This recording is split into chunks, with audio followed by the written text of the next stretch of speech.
continued. The Spina Rasula talks post-disaster rebuilding. I recently visited Poisson to meet with Miss Navia, spokesperson of the Spina Rasula, and we spoke about Poisson's present and future. Old soil can still give birth to new bloom, Miss Navia stated. Hope is like seeing a small cookie when you're starving late at night. You just need a little of it. Skyship Winglet, lunar brain of the Fontaine Research Institute. The various disputes that have arisen on account of Mr. Edwin have suddenly become a shield over the Institute, with Jurier turning out to be a once-overlooked hidden gem. People always call the first researcher mad, but few know what to call the second. And should that latter person achieve a miracle, they would find it all the harder to find a word with which to classify him and his team. Wow! Paimon barely recognizes the people in the reports. Are those really Jurier and Navia? They sound like real big shots. What do you think? Pretty enthralling, huh? The Steambird's idea was pretty simple. With the disaster just having passed, we would print a free edition packed to the margins with good news to calm people down. The value for these big scoops lies in their inevitable follow-ups. We'll publish further reports and go into the stories behind those people. Edwin's assistant, Jurier, created a true flying ship, while Navia is leading people in the reconstruction of their home. I'm sure that these stories could draw even your well-traveled eye. Paimon's curious too! Wait a minute. Didn't we watch everything happen from start to finish? What's there to be curious about? And that's exactly why I'd like you to come conduct interviews with me. You're the best incubators of news, if you haven't noticed. And also, with you around, I'm sure I'll get to see that Duke. Are you sure? Hasn't he turned you down several times already? Oh, this time will be different. Come on, let's head to Poisson first, and then make a trip to the fortress. There are some things you'll only know when you get there.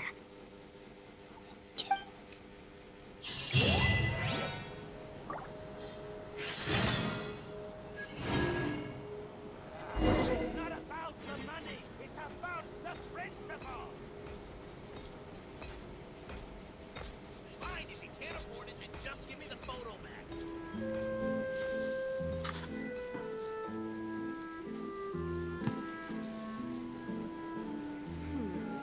Do we have anyone doing maintenance on this?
Oh, it's you.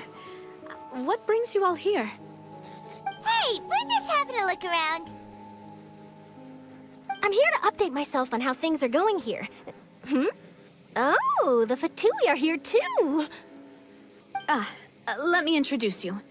This is Mr. Garunt Snežević. He represented the Knave in sending us a large amount of supplies, and is helping with our work. Our residents are hard at work as well. Thanks to everyone, work is progressing nicely. We've lost a lot of people, but we're moving forward. That will have to be enough. Hello, Miss Charlotte. I'm a big fan of yours. I especially like that article you wrote last year about Fontaine's stray cats. But if you don't mind, could you not emphasize our role too much in your report? It's not charity we're doing here. We just happen to share the same interests as the Spina. I get where you're coming from. I'll keep it as simple as possible. Or would you be willing to feature as friendly neighbors? That would be fine. Thanks! Oh, you're back too. How are things? We finished laying down the construction materials. It'll be another hour before the workers are able to go over there. Huh? You're here too, Cloran? Well, her reputation's greatly risen after that whole duel business with Miss Farina. So she's here in Poisson to wait out the heat. All right. She really came here to help me out. There's too much to consider in the reconstruction of Poisson. The Spina has need of more decision-makers. And, well, I do already happen to be connected to Mr. Callis.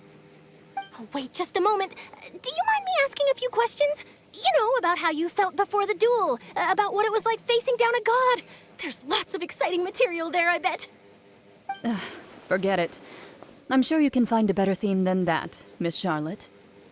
I see you're the same as always. Couldn't you do me a favor, for Navia's sake? Well, if we're talking about doing things for my sake, you might as well just take a few more photos of me. Or of the Traveler. It's better than wasting time persuading Chlorand, at any rate. Of course I will. I'm not gonna let him off that easy. All right, then everyone who wants to be in the photo, gather up. And smile.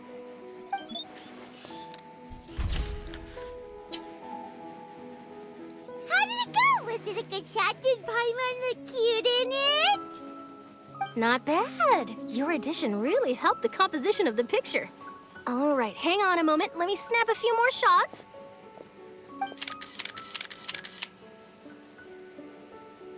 All right, that should do it. I'll be back here later anyway, so let's call it a day. You're very quick. Speed is of the essence when it comes to the news, and freshness is the key. Also, not to brag, but I'm pretty good at building connections. Who knows? I might eventually get that interview with you after all, Miss Chlorand. Wow, you really do have that never say die spirit. I'm impressed. I'll hazard a guess that this is how you got that interview at the Fortress of Meripede. Whoa, you're well informed. Let me make a guess too. I asked Sijuin, who told Monsieur Nervillet, and he told you, right? That's a very complete information chain. In truth, all Monsieur Neuvillette asked me was, when did the fortress become so friendly towards the media? I told him that it was best not to speak too soon. There's no guarantee that Ridsley will make a personal appearance. You're right. I've got to treasure every moment I have with them. In which case, I'll be making a move first. Stay safe now. And tell me if you hear anything interesting. I'll treat you to afternoon tea in exchange.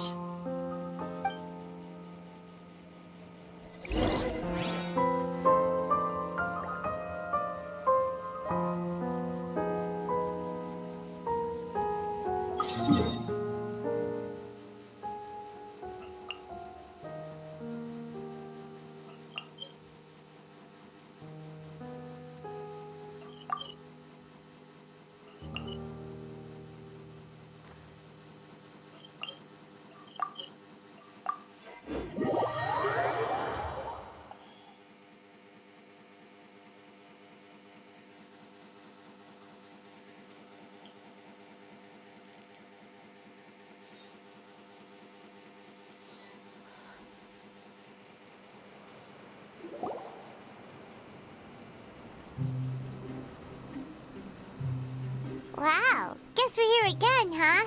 There's a real nostalgic feeling to this place. Looks like you've been missing us. Duke! Did you come all the way to the entrance to greet us? Of course. I'm here to welcome you and our dear Miss Charlotte, whom our good head nurse recommended to me. It's an honor to finally meet the much-rumored Duke. Thank you for consenting to my visit to the fortress, sir. No need to thank me. But that said, I shouldn't be the focus of your interview. I trust you recall our agreement? Of course, of course. All right then, this way.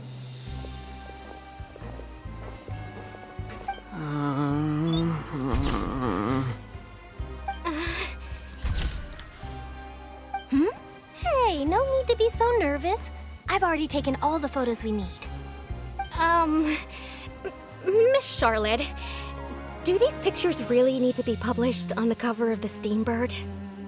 It would seem that Miss Lorvine doesn't want her face to appear beside that of Mr. Jurier, Sir, please don't say things like that. But it looks like dear Mr. Jurier denies it. Might this interview be very important to you then? No, I just... This is my first time being interviewed, and I'm very thankful to the Steambird for... Now, I might not look it, but I actually did meet Mr. Edwin once. And I'll be honest, I enjoyed chatting with you more. You've definitely got more of that genius vibe going on. The boat that brought about a miracle, the ark that saved the people. Why, you recreated a myth back there, like an emissary of legend. Still, if I might ask, where's that flying ship now? Huh. Looks like Charlotte's trying to get herself another exclusive scoop. I have to apologize, but that ship is presently in the bowels of our factory. I'm afraid it won't be easy for you to get a shot of it. Really? Well, then in that case, could I have an interview with you to make up for that loss? You already know my answer, I'm afraid. Best you interview our head nurse instead. Or perhaps you'd like to take another photo of this couple of researchers? Did you really have to use the word couple? Well, then, 2 solo photos will do. Is my hair messed up? Please, someone help me have a look. Things sure are getting pretty lively here. We've seen this kind of thing before. Oh, seems like everyone's here. Would any of you like to try this new drink I came up with? Ah, Sigewine. Hey, Miss Charlotte. Why don't you, take some pretty photos of our head nurse? Sure. Come on, Miss Sigewine, over this way. Let's find a brighter spot. Huh? Sure. Do I have to smile? So, how have things been at the fortress?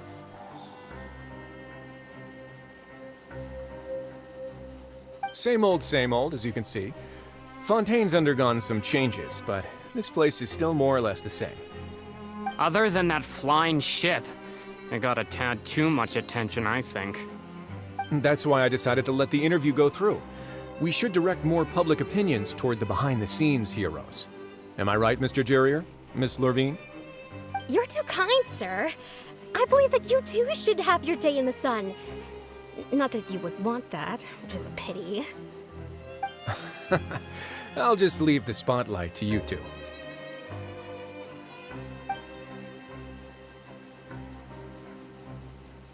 I see. Lots of things happened that day, huh? Anyway, regarding that Harbinger, I'm not sure you remember, but his 3 young followers are still waiting for his return. He sure did win them over, huh? I'll tell them that there's good news and bad news. The good being that their boss seems fine, and the bad being that they must face extended sentences for abetting his escape. Oh, actually, what about you? Are things gonna change for you too? What change can there be? The fortress will keep chugging along, and so will my duties. As to what Miss Farina's departure will mean for the nation, and if our laws and governance will be transformed, we'll leave those to the folks in the overworld. Hey, everyone. The photo shoot's done. Good. In that case, let's call it a day here. Thanks for your cooperation. Come on, Traveler, let's go. Till next time, everyone. There'll be a next time? Maybe. Who knows? I might write a story about the underwater factory next time. Until then. All right. Last stop, the docks.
Couldn't consent.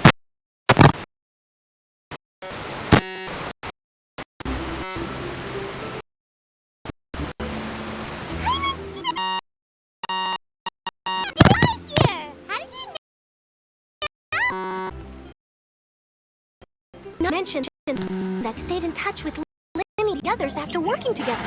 Apparently, been dogs distributing these strange pockets the whole time since. Traveler, Paimon. Ah, and Miss Charlotte, too. Would you like a magic pocket? What sort of gadget is it? It's a wondrous bag that can be used to carry many things. The water level has returned to normal, but if you see any of your things floating around, you can use this to carry them. Or you could trick a friend into doing it for you. Trick a friend? I wonder which of my friends would fall for that.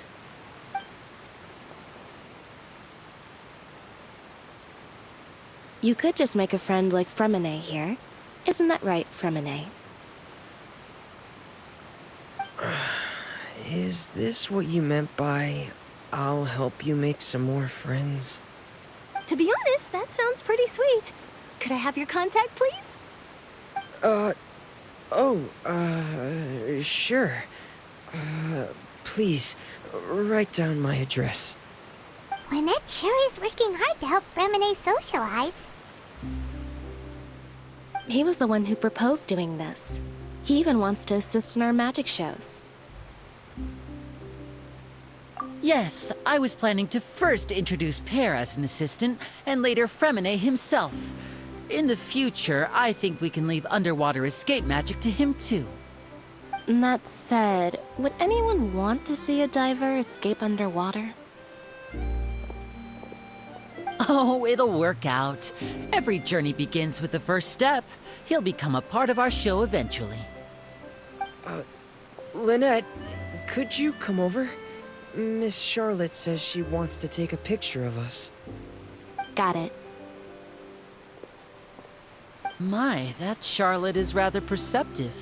She got rid of everyone the moment she realized I had something to say to you. Father says that you did a great deal during the latest events. She's very grateful for your contributions to Fontaine. That's all right. We were more than happy to help. So, what's she doing now? Oh, I guess you haven't heard. Well, after Lady Farina left, Father and Monsieur Neuvillette opened negotiations, during which he gave Fontaine's gnosis to her as a diplomatic gift. A diplomatic gift? A gnosis?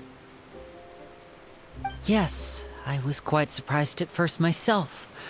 But when I thought it over, there were actually a number of things going for it. It could have been done as an apology for the incident with Lord Child, or as thanks for his help in tying the all-devouring narwhal down. Furthermore, Father did also lend significant aid to Fontaine and Poisson.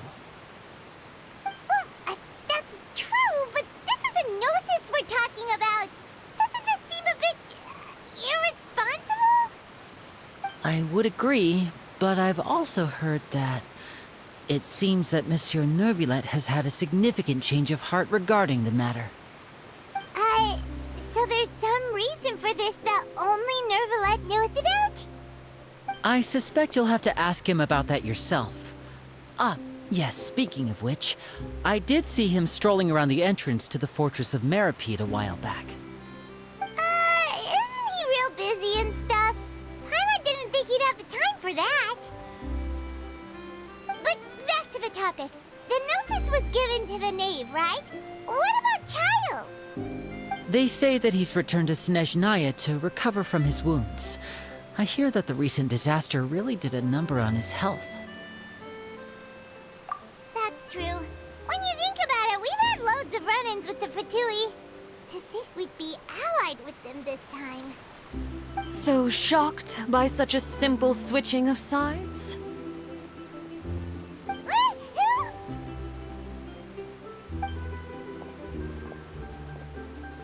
Father! Well, what do you know? Come to the docks to see how my children are doing and meet the traveler by chance. Please do not pay my accomplishments in Fontaine too much mind. I would have done them regardless. Are you going to take the Gnosis back to Snezhnaya? That is our duty as harbingers, yes. Don't be too preoccupied with sides. The goal of the Fatui concerns not a single place or person, but the entire world. With such a grand goal in mind, it is inevitable that we must wear many masks. Switching my masks is something I've always done. Well, that depends on many things. No one truly knows what the future holds. What good is honesty if you can't rely on it forever? As for you, I very much look forward to our next collaboration. Good things cannot be achieved alone, and you've proved yourselves to be great partners.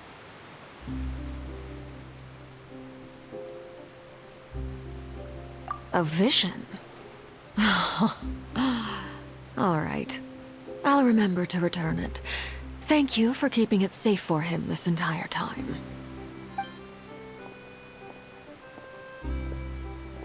And that's a wrap for me. Huh? You're...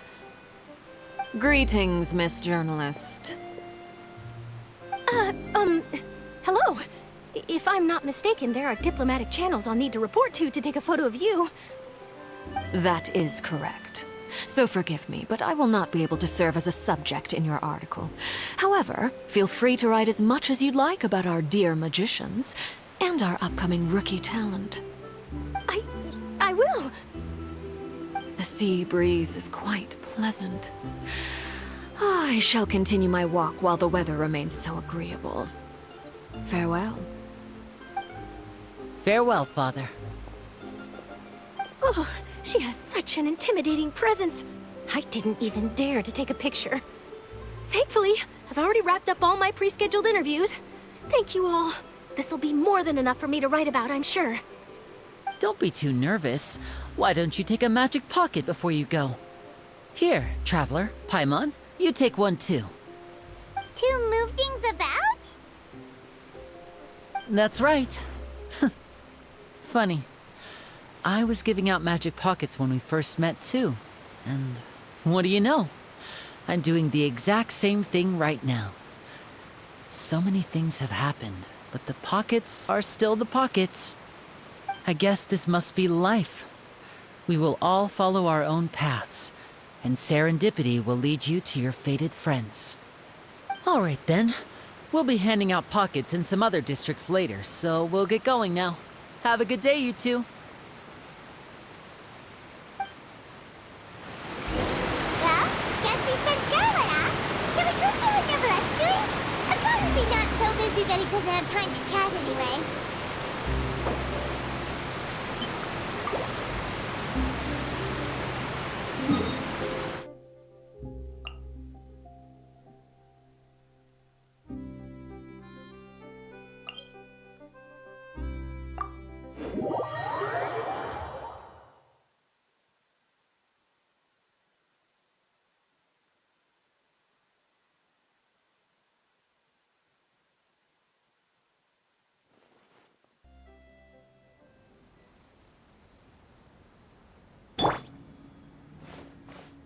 me up!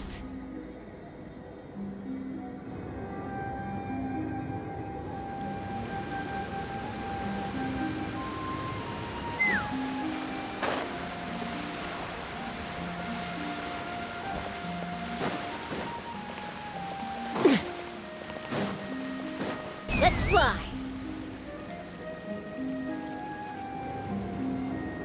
The entrance to the fortress! Ooh, he really is there!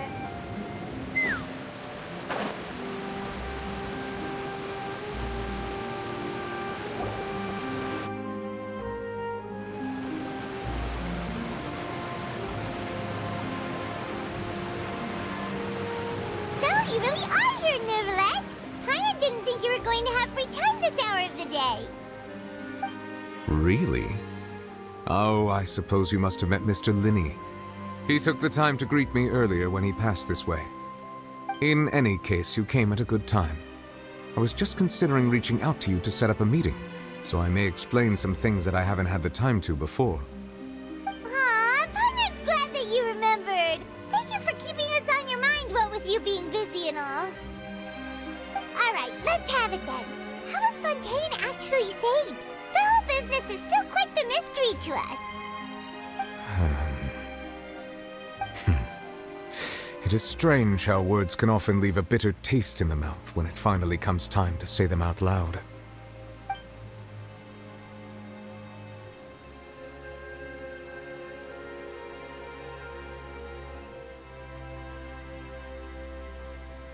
Whoa. So that's what happened? Focalor destroyed the divine throne of the Hydro Archon and restored your power to you, transforming you into a fully fledged elemental dragon sovereign. But Paimon still doesn't quite get what you did to save the Fontainians from dissolving. For me, the authority of the ancient dragons refers to absolute control over the hydro element. Fontainians were incomplete humans born of Egeria's use of the power of the primordial sea, with constitutions similar to that of mimics. But so long as those primordial energies remain within them, I could use the ancient dragon's authority to grant them true blood, after the fashion in which life was first brought into being on this planet. In other words, when I gave my verdict, Fontainians became true humans, and thus would naturally no longer be dissolved by water from the primordial sea. Focalor must have counted on you to make that decision as well. Your verdict was the key to making the prophecy appear to have come true while saving everyone. Yeah, and in a manner of speaking, Focalor finally managed to fulfill the original Hydro Archon's wish to turn Oceanids into real people too! It seems from your expressions that you still have more things you wish to ask. Ask away. I will tell you the truth as I know it.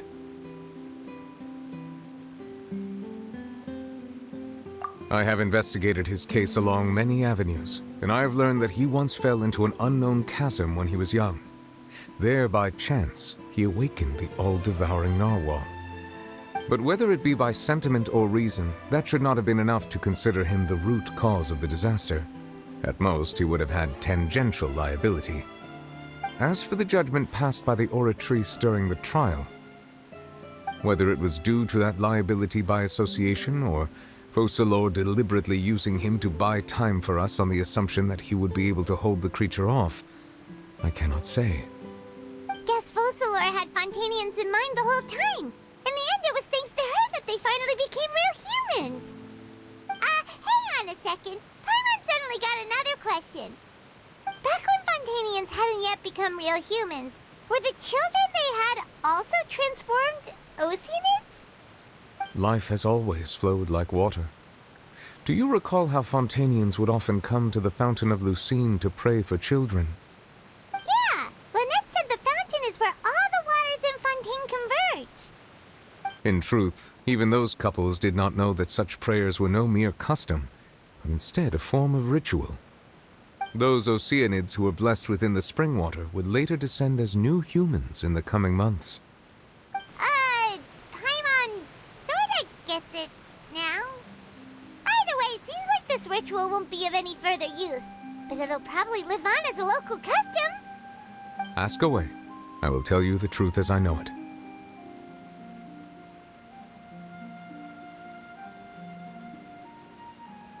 Yeah, about that.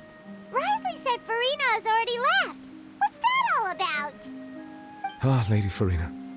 The people are only aware that her death sentence has not been carried out.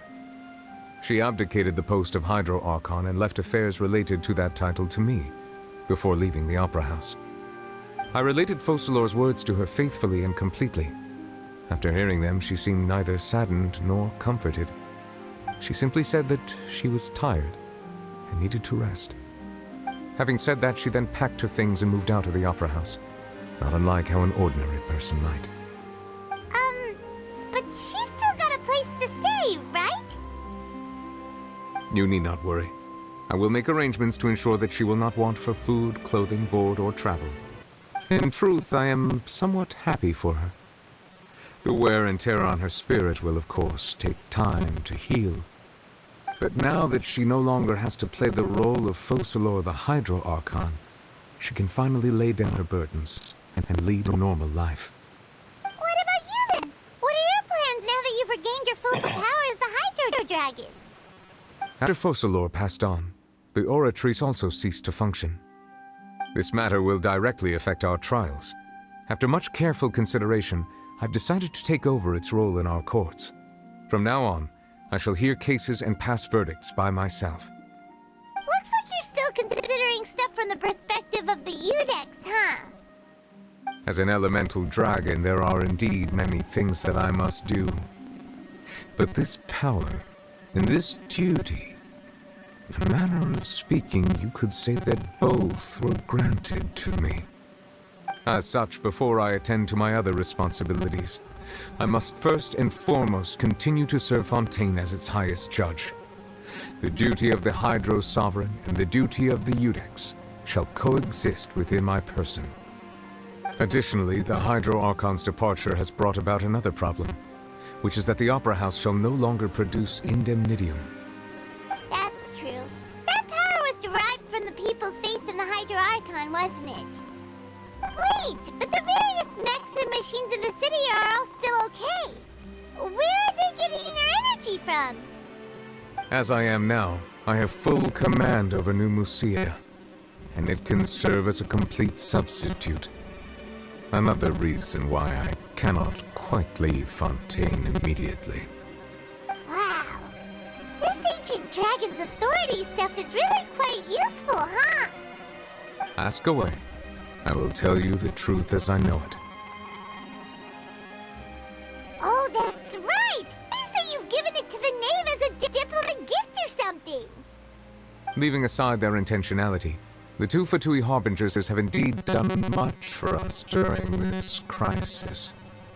Their sole remaining goal in Fontaine, at least at this point, would seem to be the Gnosis. The Oratrice has ceased to function.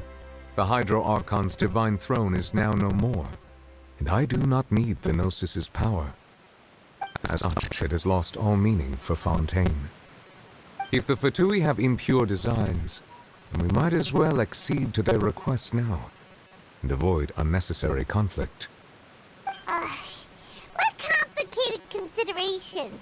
Paimon thought you were just giving it to them out of gratitude to the knave and as an apology to Child. Ask away. I will tell you the truth as I know it. You will soon be heading to Natlan, I presume. I'm afraid that I have little talent as a travel guide, so all I can is tell you what I know about that land. As far as I'm aware, Natlan can be said to be a nation of dragons. A nation of dragons? You mean like you? No, I suspect that I would not find myself welcome there. Unlike ancient dragons such as myself, the dragons of Natlan have undergone long years of development and evolution. Large numbers of them have entered a form of coexistence with humanity. Natlan is also the nation of war. War ravages those lands like an undying flame. There is one other piece of information I got incidentally from my negotiations with the Knave that I believe may be useful to you.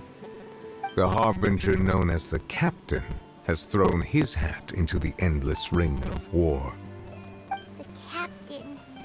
Sounds like a real tough customer. Seriously, everywhere you look, there's a Fatui harbinger doing their thing. I suggest that you fully prepare yourself before going to Nathlon. In the meantime, Fontaine's doors will always be open to you. Ask away. I will tell you the truth as I know it. Hang on a sec. Paimon still got a question about Gnosis.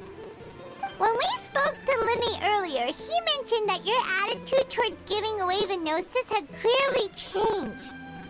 We guessed that there might be some reason for it that only you were aware of. No wonder the House of the Hearth is the Fatui's intelligence division. They are certainly sharp. So regarding this specific issue, I was just getting ready to share something with you. What is it? In truth, I exchanged some further words with that lady named Skirk after sending you two back to the surface. It went something like this.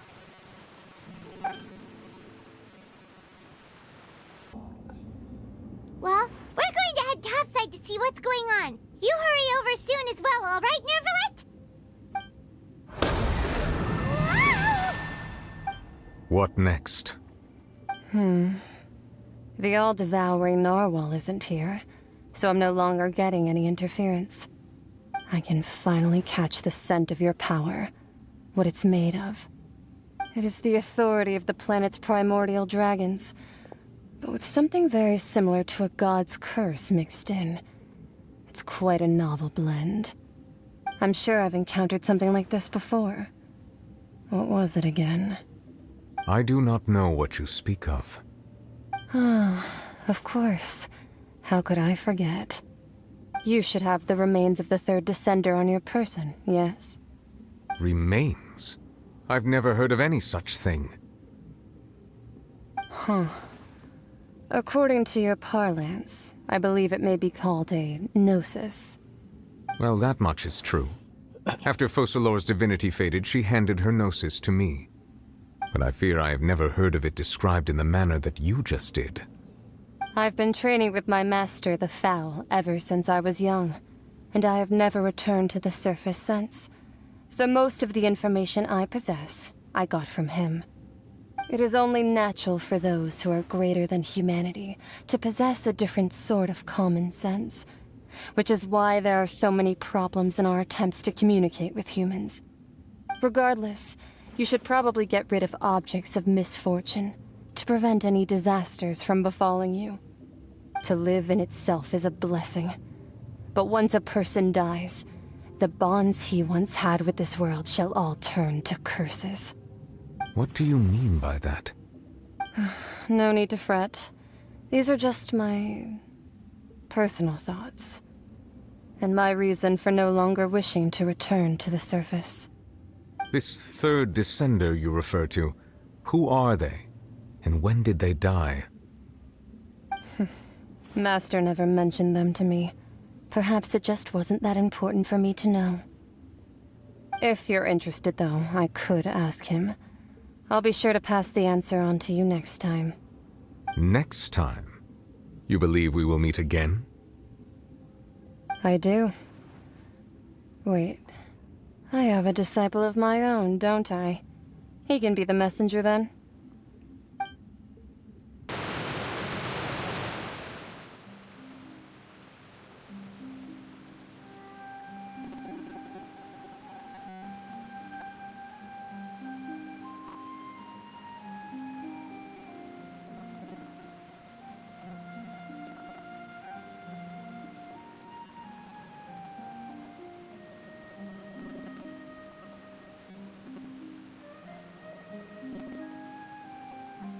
All the same, assuming that there was no misunderstanding or special metaphor at play, that is what she meant to say. And she said that it would bring misfortune and that you should check it. which is why you gave it to the Fatui. If she speaks the truth, then I would simply be putting Fontaine at unnecessary risk by keeping it here.